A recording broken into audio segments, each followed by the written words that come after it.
Olá, meu nome é Evelyn Amanso Araújo Barbosa e hoje irei apresentar o trabalho de PIBIC do ciclo 2019-2020, que tem como título Solução de Equações Diferenciais via Métodos de Discretização e com enfoque na linearização e soluções lineares de equações diferenciais. Tive por orientador o professor Isnaldo Isaac Barbosa. Como introdução, a gente pode perceber que a representação de um modelo matemático é em grande parte idealizada e simplificada na natureza. Essas soluções elas podem simular processos naturais, como velocidade e pressão no escoamento de um fluido, de uma temperatura, tá? Trajetória de um satélite, entre outras aplicações. Vemos também que a modelagem matemática ela vem tendo grande importância nos últimos anos, principalmente com o auxílio da tecnologia, que permite uma melhor compreensão do evento modelado. A gente vai estudar também sobre aproximações através da série e do polinômio de Taylor, onde a gente pode ver que as soluções numéricas de equações lineares, tais como o método de Euler, diferenças finitas, métodos do trapézio, além de uma análise acerca da convergência de métodos numéricos, bem como conceitos de consistência, zero estabilidade e ordem de convergência também vão ser vistos. O trabalho teve como objetivo geral apresentar as ferramentas matemáticas utilizadas no estudo de soluções numéricas de equações diferenciais na física e matemática, e com objetivos específicos, entender métodos de soluções numéricas em problemas, além de compreender os conceitos sobre convergência e estabilidade de um método, além de estudar sobre o processo de linearização de equações não lineares. A metodologia do trabalho se deu através de seminários presenciais, seminários virtuais, recomendações bibliográficas e palestras também, nesse modo virtual. A gente estudou um pouco agora nos resultados e discussões sobre a série de Taylor. A gente pode observar que é difícil a gente conseguir essa igualdade. Então, qual é a ideia? Aproximar. E aí, como a gente aproxima, a gente tem a ideia de quê? De que vai ter um erro, porque não vai ser igual. E através desse estudo é possível analisar que quando a gente aproxima algo, a gente vai se deparar com erro. E com essa motivação foi estudado sobre o limitante do erro, sobre o erro absoluto ao realizar esse procedimento. Nós estudamos também sobre o método de Euler, tanto o explícito quanto o implícito. A gente viu que Euler, em 1768, utilizando diferenças progressivas, ele desenvolveu uma aproximação para esse tipo de equação, y' igual a f de xy com y de a igual a alfa, e posteriormente descobriu tratar-se de um método numérico que pertence à classe dos métodos de passo múltiplo, e esse método hoje é conhecido como método de Euler. Estudamos também sobre o método das diferenças finitas. Por exemplo, nós sabemos solucionar equações da forma y duas linhas igual a f de x, y e y'. Em que pontos? Y de a igual a alfa e y' de a igual a beta. Mas o que aconteceria se a gente tivesse, por exemplo, essa mesma equação, só que em condições de contornos em pontos diferentes e em y apenas? Por exemplo, y de a igual a alfa e y de b igual a beta. A gente aplica, nesses casos, o método das diferenças finitas. E aí a gente conseguiu fazer isso através do quê? Da aproximação numérica da derivada.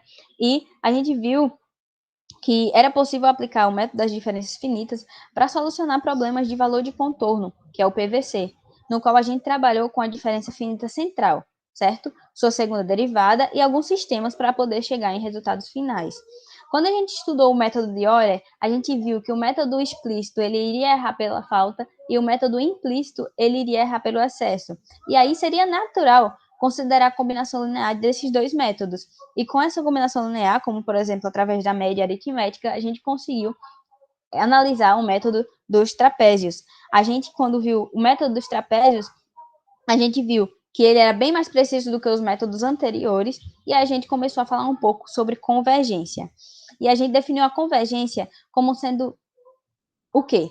Dizemos que o método numérico ele é convergente se o erro global é n, ele converge para zero quando n tende para infinito de maneira que o ponto xn permaneça fixo. Isso quer dizer que a convergência ela está sendo analisada em um ponto xn, de modo que ele é igual a mais um certo nh. Para que esse ponto ele possa permanecer fixo, a quantidade nh ela também deve ser permanecida fixa. E desse modo, se n tende para infinito, necessariamente h deve tender a zero e a malha está sendo refinada para cada novo valor de n dessa sequência. E aí, é possível verificar a sequência de um método numérico a partir dessa própria definição que a gente falou agora. Só que é uma maneira muito, muito trabalhosa. E aí a gente vai ver também nesse trabalho que é melhor fazer isso de modo indireto, utilizando conceitos de consistência e estabilidade. A equação das diferenças para o método dos trapézios é dada por essa aí abaixo. E vamos ver só aqui rapidamente como é que se dá um trabalho para a gente simplesmente demonstrar que existe essa convergência. Então, teve todos esses passos para a gente poder demonstrar a convergência da regra do trapézio. E aí a gente teve algumas observações, como por exemplo, não é algo de aplicação direta, porque para isso eu precisaria ter uma solução exata, porque eu não tenho no momento.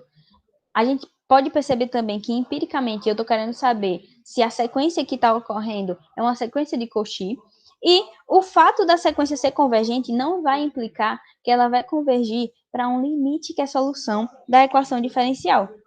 Então, surgiram alguns questionamentos. Se há convergência no sentido prático, a solução numérica obtida ela vai representar a solução do problema? A discretização numérica ela vai introduzir alguma perturbação que não está presente na equação original? Quão rápida é essa convergência?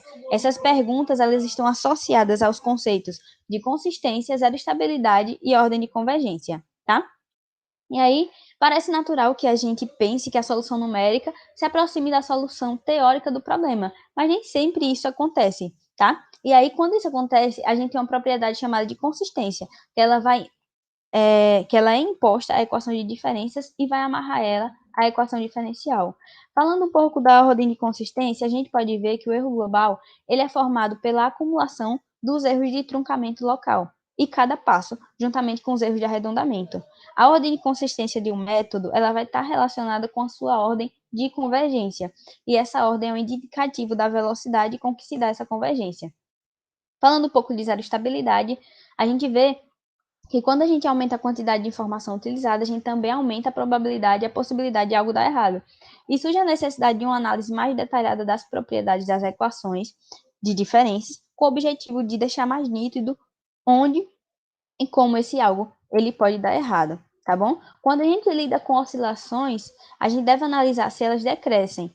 Caso sim, esse método é dito razoável. Caso o método seja razoável, as oscilações se dissipam e esse método é dito ser zero estável. Finalizamos os estudos desses tópicos com a compreensão de estabilidade de alguns métodos. Chegando nas conclusões, a gente pode perceber que através desses estudos, a gente pode obter uma melhor compreensão do funcionamento de modelos matemáticos e de como alguns problemas eles podem ser solucionados. O uso da tecnologia e de programas que facilitem a solução efetiva desses métodos se tornam cada vez mais essenciais para permitir um melhor entendimento do evento modelado. Em nossos seminários, a gente fez o uso de algumas tecnologias para analisar melhor, por exemplo, essas aproximações. E a gente pode perceber também que a maioria dos modelos matemáticos reais, eles não são lineares, apesar do que a gente tratou aqui ser tudo linear. Ademais, é importante salientar que o estudo do processo de linearização de equações não lineares com aproximação de problemas lineares também se faz necessário, tá? Visto que em um problema real, na maioria das vezes, a gente não lida com equações lineares. O estudo, por conta de alguns problemas em relação também à pandemia, que deu algumas desestabilidades, não foi concluído em sua totalidade, mas a gente pôde perceber e tirar essa conclusão.